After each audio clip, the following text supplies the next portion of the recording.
I'm delighted to introduce Pavita Cooper, the founder of More Different. So, Pavita works with boards and executive teams to build culture and inclusion in their organizations and has much experience speaking about women in business. We're so pleased, Pavita, that you're here as our keynote speaker today. So, thank you again. I'm going to hand over to you now, and hopefully, we'll have a few minutes around 12 to take some questions. Great.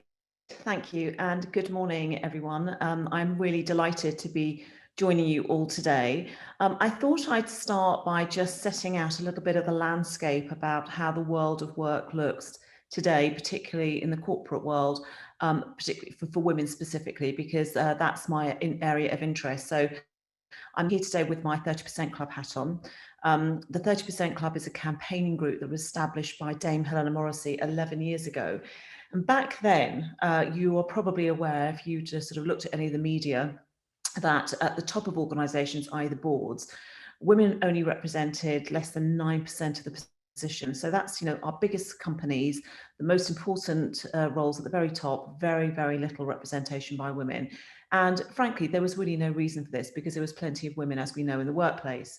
And I'm delighted to say that as of 2 weeks ago, for the first time ever since the history of the stock exchange, when listed companies first were established in this country, we now have no all-male boards across what is known as the FTSE 350, which are the next 350 biggest companies.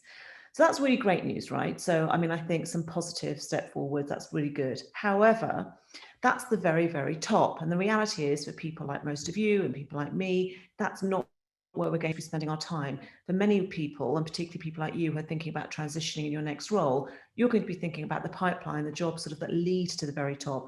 And particularly when you think about the C-suite, the jobs at the executive committee level or the leadership pool. And at that level, representation remains stubbornly low. So across the FTSE 100, it's about 21.5%, which is okay, but it's not great, given that we know that 51% of the population in the UK is women. We know that there are more young girls than boys graduating. We know there are more young girls graduating with a first-class degree.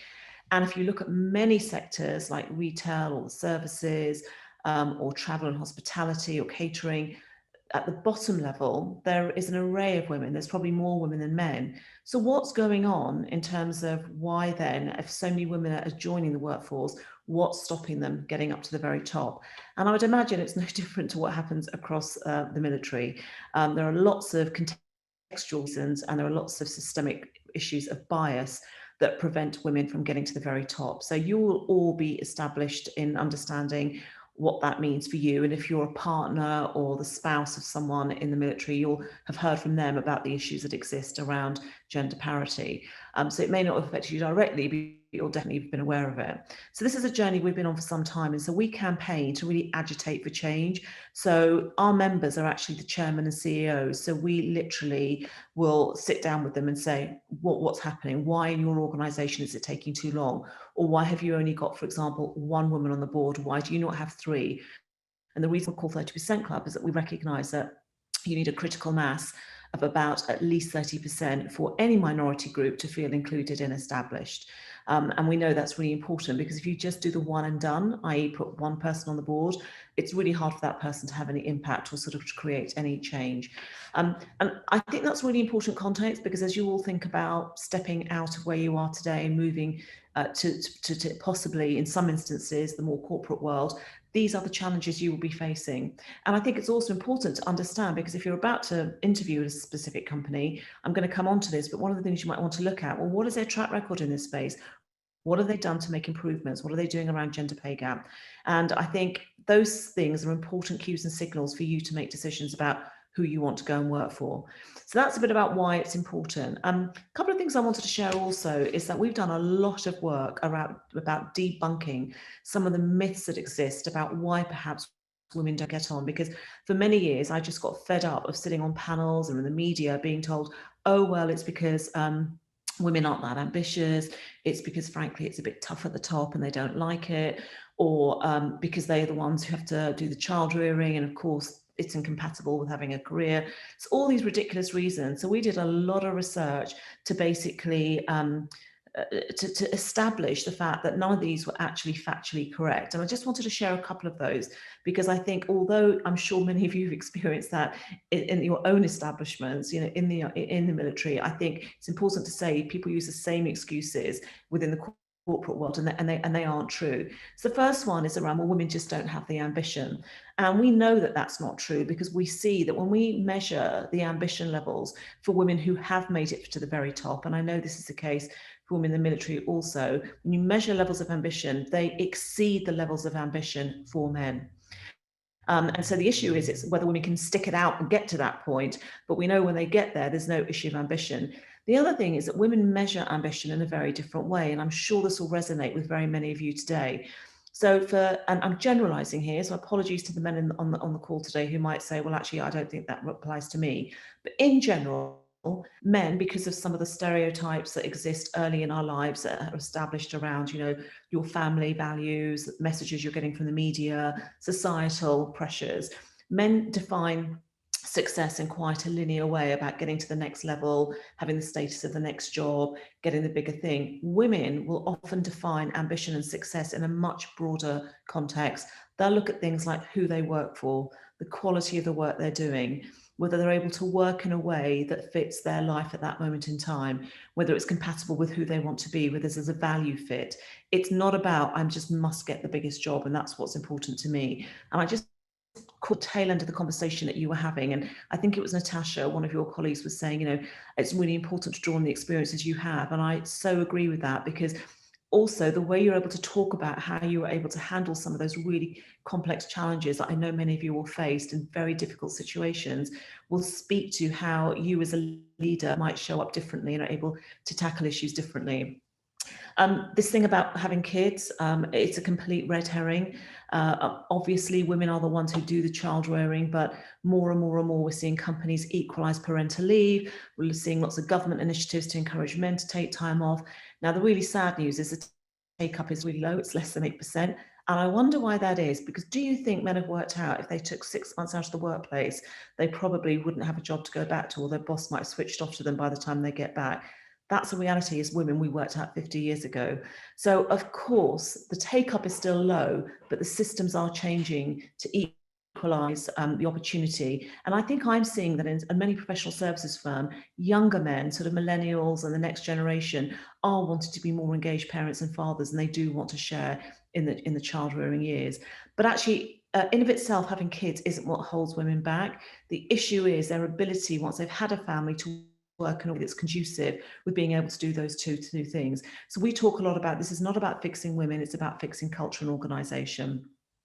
And just one last one I want to talk about, which I think really applies across the military, is the women lack the leadership qualities needed to get to the top. And having met a lot of women in the military, I know that is just absolutely not true. And actually all the research shows that the majority of men and women's leadership is actually exactly the same. There are some small areas around the edges, but on the whole, it is exactly the same. So I share this because I think as you start thinking about what's next, I think it's important to have your antennae up to the fact that some of the challenges you may have faced in your own institutions might be slightly better. People might talk about it more. It might be that there are more processes and systems in place to break down those barriers. But the reality is, in many organizations and institutions, they are still grappling with these things. And if we've moved on from gender, now race is the next big thing. These are still difficult conversations. People find it hard to talk about. And progress has been made, whether you're an LGBTQ+ colleague, or whether it's about someone who maybe needs help around a disability issue, whether it's about faith, or someone who has a different background in terms of social mobility. So we talk about these things a lot more, but the world is still not perfect. And I think there are still challenges about bringing anyone who is what I call other into a workplace with a homogenous group looks like one particular thing. So moving on to then, for you specifically, as you think about transitioning from where you are today to the future, some of you might have a clear sense of where you want to go and what you want to do. Others might be, as often is the case when you're talking to younger people who are thinking about their careers for the first time, have no idea what they want to do. And I think a really good place to start is to think about, well, what skills do you have and what have you got to offer the world? And that's a really hard thing to do. And it's much harder for women than it is for men, because men are basically wired from an early age to be able to talk about their strengths and their skills and be able to shout about them. Women generally are taught very early on, you know, don't be sort of too proud, don't talk too loudly, don't be bossy, you know, don't shout about your skills, it's not appropriate. You know, sort of be a bit more in the background, therefore women find that harder. So I often say to people, if you're writing your CV for the first time and you just think, I don't know what to say, a good place to start is to ask other people. And I call this doing an advocate survey. So think about your circle and think about people who know you really, really well. So some of those people might be in your world of work, in that world. Some of them might be people that know you personally outside of work through another network, a hobby, a sport, the church, your faith, whatever. And there might be another group of people that maybe you've known since you were at college, university, you've known you a long time and see you in a different way, even a family member. So I think about that list, you know, try and get sort of at least sort of somewhere between 8 to 12 people on that list and ask them a couple of questions about yourself. You know, when do you see me at my best? What are the things that you think are the skills I bring to anything that I do in life that you value most about me? How do you think other people see me? And you'll see some consistency in words and languages. And that doesn't matter whether they see you at the school gate or whether they see you, you know, at a family party, or whether they see you, as someone described earlier, in Afghanistan solving a really difficult problem. You'll probably find that similar themes come up. And that means that that's probably generally the way in which you show up and people see you if you are a brand. And the thing you have to work out is if you've done lots and lots of different things, which I know many of you will have done, you might have done some stuff that's more frontline and you might have come back and done something in a more support role. You have to ask yourself, if you cut yourself in half, what would people see? So it's all very well to say, well, I've done a bit of this and I've done a bit of that and I've done a bit of that. That's really hard for an employer to get their head around. What could you do for them? You have to get to the heart of, you know, what you stand for, who you are, and what you can bring an organization. I think the other thing in choosing a company, people often get really hung up on the organization they want to work for. Everyone says to me, who are millennials, I want to work for Google. Well, you know, having free food and a slide and a bed in the office sounds exciting when you're 25, but you know, when you're 55, it's less important. So I always say, rather than the company, think about the context. What conditions do you need to be in place for you to be most successful? And it's likely, for me, for example, the person I work for would be really important. The environment, you know, I have quite a young family. I became a mother much later in life. Is this an environment where, you know, I might be able to, do I have to sort of sell my soul at the door and never see anybody again? Or is this an environment that is going to allow me to be my authentic self and be able to live my life in a way where I can give my best self at work, but I can, in conjunction, sort of raise my children and be around for them as and when they need me? Is there a degree of flexibility? Do the values of the organization fit with who I am as a person? You know, there are some companies that I just wouldn't be able to work with because there'd be such a conflict with who I am that I couldn't be true to myself. Those things actually matter. And I think for all of you, given the vocational work that you do today, I would imagine exactly the same things apply. So I always say to people, don't get hung up on company, focus on context. The other thing you'll need to start thinking about now, even if some of you I know are further down this journey than others, is what's the skills gap you have. And in today's world, there are some really basic things. So if you haven't had an opportunity to really, really brush up on your basic IT skills, you know, I mean, you know, being able to sort of navigate your way around a spreadsheet, Word, that sort of thing, then there's some really good free programs online that you can get to. Kids are brilliant. You know, when I'm struggling, I get my kids to help me. Or if you know you're going to be in a world that this is an organization that's quite tech heavy, what can you do yourself to sort of improve and increase your tech understanding? Or if you're in a world where you're applying for jobs which are sort of middle manager levels, operational jobs, and you think there's going to be some commercial, financial acumen needed, what can you do now again to plug that gap? And I think there are some practical things which is in today's world, when you're being interviewed, one of the first things many companies will do is they'll look at your social profile, they'll look at your Instagram feed, your LinkedIn feed, on Twitter, if you're on Twitter. And there's some women, when I say this, are so horrified, they sort of say, I don't even have an account. It's fine if you don't, but if you do, make sure it's up to date, make sure there's a decent picture of you. It's not one, you know, with a bottle of beer and you're hanging off a tree somewhere. Make sure you look professional. Make sure if you're on LinkedIn that, you know, it's an accurate, up-to-date a representation of who you are. LinkedIn has become the number one way most organizations recruit. So big companies aren't even using recruiters anymore. They're using LinkedIn, internal recruiters, and it's all done through a filter through keywords. So if you're going to go for a job that involves marketing, operations, management, those words need to be in the description under your name, because that's the way the algorithm will find you. So some really basic things you can do to make sure that you're going to be in the game to start off with. And I think the other thing is that if you're in an arena where you want to be a thought leader, so say, for example, you're someone with lots of leadership skills and capabilities, it's great if you can speak about that. So on LinkedIn, if you see a really interesting article in the Harvard Business Review, pop it on and say, really love this article, really speaks to the heart of, my beliefs about leadership and what I've learned in my career, wanted to share this with all of you, because all of that again puts you at the top in terms of the algorithm. So post things, make sure you're up to speed with reading about what's happening, and if you are going to be thinking about going to organizations you don't much about, someone earlier said this on the presentation, it is essential you've done your homework. You need to have read the company report. And I always say it's not just about what the people there tell you about the company, it's also about you checking in and understanding through things like Glassdoor, which is a data platform that allows colleagues, employees to talk about their company. What are other people saying about the organization? Because that's just as important as what the leaders of that business are telling you. And I've got about a minute left. So I think the last two things I would share with you are, one is don't rely on traditional sources. Use your network, and women particularly find this really hard because they prefer formal rather than informal networks, and men are much better at that. I think for many of you, I would hedge a bet to say that for maybe half of you, your next job is not going to come by a recruiter picking up the phone. It's going to come through your network. And if you're sitting there thinking, but I don't have one, I can guarantee you do. I do this exercise with people who are 15 years old at school, 18-year-old, 21-year-olds, 50-year-olds, 60-year-olds. Get a piece of paper and map your world.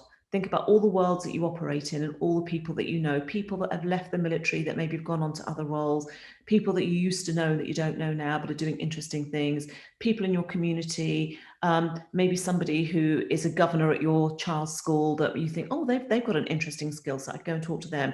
Map all the people you know and think about how you reach out and start to have conversations. That's all networking is about. I'm thinking about this, what do you think? And then the very last thing I want to talk about is in terms of where you get some experience. So if you're worried that you've only got one experience set, it doesn't matter where you get your other experience. Volunteer at your child's school, become a governor at the school, take a role in a charity, be a trustee, do some volunteering, do anything to be able to talk about who you are. I'm particularly talking to spouses now, because often what they'll say to me, is I've been following my partner around and I had a great career, but I had to give it up, or I haven't been able to pursue my interests.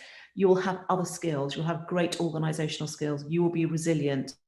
You will be tenacious. You will be an individual who is adaptable because you've had to be. You've had to sort of solve problems in the absence of another person being around to help you. And so go and find some experience in any format around you. And there is lots at the moment, particularly more than ever, that you can do. So I'm going to stop there because I know that the team will want to allow time to have Q&A, but I hope that's been helpful. And the last thing I want to say is that at the end of my our talk, the team are going to put up a website, and it's the GCHQ careers portal. And the reason I share that is actually I'm on their board, and they are desperately looking for people with really great transferable skills, both men and women, mid-career. And so those contact details are going to go up at the end of this. Please reach out. You can register interest. You can look at what's available, but more than anything, you can just leave your details with them. Thank you very much. Thank you, Pavita. That was fantastic. And I know Victoria is just about to put the link in the chat. There we go. So everyone should be able to see it. I think just coming back to the importance of LinkedIn, it's something that we continually stress, and often a platform that people don't know a lot about. So on the 18th of March, the OA is running a free LinkedIn course for anyone interested. And I think Victoria is going to put the link up for that one as well. But back to questions. So we had quite a few submitted before the event, so we'll go to those first, and then I would encourage the audience, please do use the Q&A in the chat function as you have been earlier. So firstly, you have a lot of experience working with senior execs. What are the biggest challenges around diversity and inclusion, and why are their businesses not organically accessing diverse talent? Quite a big question. Gosh, I think I'd have a lot of money if I'd fix it. Because it's hard. It's really, really hard. These are well-intended people who get up in the morning and want to do the right thing, but the world of work has been created by men for men, and it's not a criticism. It's a fact of life. And so the system favours a particular type, a type of experience, a type of leadership style, a type of thinking, a type of attitude. And in the past, it is heavily favoured people who could just give their all, stay in the office day and night, be available. The wonderful thing about the pandemic is it's taught us that that's no longer necessary. And it's brilliant that that isn't the case. But we also know women have struggled more in the pandemic than men because they've been loaded with all the additional responsibility. And I think I don't really want to go into what's happened in the last 48 hours with the Palace and the Oprah interview, but I think it gives you an insight into some of the everyday sort of bias that's built into our systems in our world around the challenges. If you're different, if you're Black, or if you're a woman, or if you're just different, if you've got an accent, even if you didn't go to the right university, that's you're cut out of a group that think that to get to the top you have to look and be a certain way. And we are deconstructing some of those stereotypes, but it takes time and we have to talk about it. The good news is this is a great time for you all to be looking, because organizations are desperate to sort of really bring in diverse talent, be thinking about people that bring a different way of thinking and behaving. Thanks, Pavita. Hopefully you're seeing those messages of thanks coming through. So Eleanor's just said how much hope you're giving her and how informative the session has been. So it's fantastic. So we've had a question from Lizzie. So Pavita, based on experience in your research, what would you say would be the top things employers can do to address the myths and start meaningful change in the workplace towards a rebalance? Employers or employees, did you say? Sorry? Employers. So I think recognizing them is the first thing. I think we've done some other research that showed that whether you're as a manager, whether you're a man or a woman, so it's completely not dependent on gender, that you make assumptions about women in the workplace. And it's bizarre because you think women wouldn't do it, but women assume a higher level of ambition for men than they do for women. They make all sorts of assumptions. So the first thing I say to employers, don't assume that. Talk to your people, understand, well, do they want to do the next job? Are they ambitious? Don't just assume, oh, she won't want to do it. It's that sort of typical, she's on the mummy track, she won't have capacity, she's not interested. Why would she do a frontline role? It's ridiculous. And I think the other thing is look at the data. So if you have data that shows you that you've got a really healthy pipeline, a very diverse pipeline of people coming in at the bottom of your organization, particularly now with blind recruiting, there's more diverse talent in terms of ethnicity, women, everything else. What is stopping them getting from the top? If there is a glass ceiling, there's a reason why. It's most likely going to be bias in selection processes, unrealistic and over the top expectations on job profiles, a whole load of skills that just aren't necessary. And what men are really good at doing is saying, well, I've got about 60% of that. I'd be brilliant. I'm going to throw my hat in the ring. A woman will say, I've got 99.9% of that. Oh, what a shame. I won't apply. So we all need to kind of learn from each other and say, I've got a great attitude. I've got some great skills. I've got some great experience. There's about 30% I don't have, but hey, that's their decision. I'm going to put myself forward and I'm going to throw myself into the discussion. So I think these are some practical things that organisations can do. Thank you. I'm conscious of time, but we've had a fantastic question come through. So I'm going to ask for an answer in 30 seconds, if possible. But what advice would you give to service leavers on negotiating opportunities, salaries and benefits, noting that this is very new to many of us in the public sector? So understand what the market rate for that job is. Don't worry about what you have been earning. It's about the value you bring to the organisation at that level. Start as you mean to go on around working arrangements. Don't say, I'll do all the hours you want and then try and negotiate back. So if you need to work 3 days or 4 days, say that from the outset. And recognise that for generations, women have been rubbish at negotiating pay. So it's likely that the women in that company are being paid less. So ask them, what is a gender pay gap in this organisation?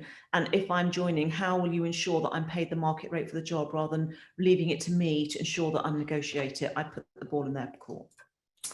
I think that's a fantastic way to end. So thank you, Pavita, for your insights today.